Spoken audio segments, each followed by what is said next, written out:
আসসালামু আলাইকুম। গতকালকে থেকে মনটা খুব খারাপ।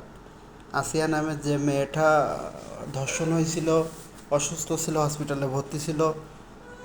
খুব দোয়া করছিলাম।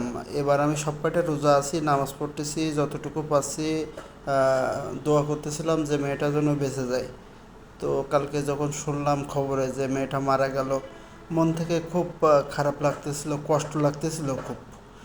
তো আমি আসলে অনেক চিন্তা করলাম যে ধর্ষণকারী যারা হয়, মানে ধর্ষক যে হয়, সে হচ্ছে আপনার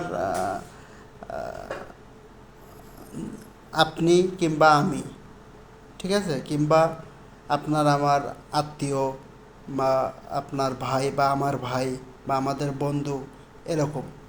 তো আমরা কি করতে পারি? এই ধর্ষকদের একঘরে করতে হবে। যেরকম আমাদের প্রত্যেকের একটা ফ্রেন্ড সার্কেল থাকে, প্রত্যেকটা ব্যক্তি, আমি মনে করি প্রত্যেকটা ব্যক্তির 8-9 জন 10 জন এরকম খুব কাছের খুব ফ্রেন্ড সার্কেল থাকে। তো দেখবেন এক জায়গায় দাঁড়ায় গল্প করতেছেন, রাস্তা দিয়ে একটা মেয়ে যাচ্ছে, আমরা অনেক সময় বলি, অনেকেই বলে, আমি বলি বা অনেকেই বলে যে এই দেখছিস এই মেয়েটা অনেক সুন্দর।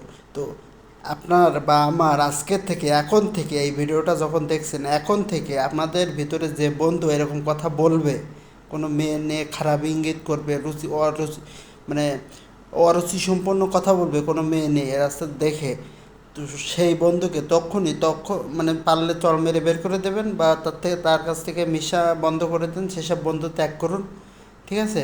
এরাই আস্তে আস্তে পরবর্তীতে ধর্ষক হয়। হ্যাঁ, এরাই ধর্ষণ করে।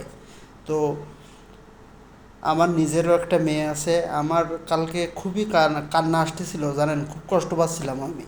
তো আমরা মনে হয় দর্শকদের এইভাবেই, মানে মেয়েদেরকে যেন আমরা পণ্য হিসেবে না দেখি। আর যারা খারাপ তারা তো খারাপই, তাদের কথা না বললাম, কিন্তু যারা আমাদের মা বোন ভালো আছেন তাদের জন্য মেসেজটি দিচ্ছি। তো আমাদের যে বন্ধুগুলো দেখবেন মেয়েদের নিয়ে বাজে মন্তব্য করে, সেই সব বন্ধু থেকে দূরে থাকুন। তো এই আর কি, ভালো থাকবেন সবাই। আল্লাহ হাফেজ।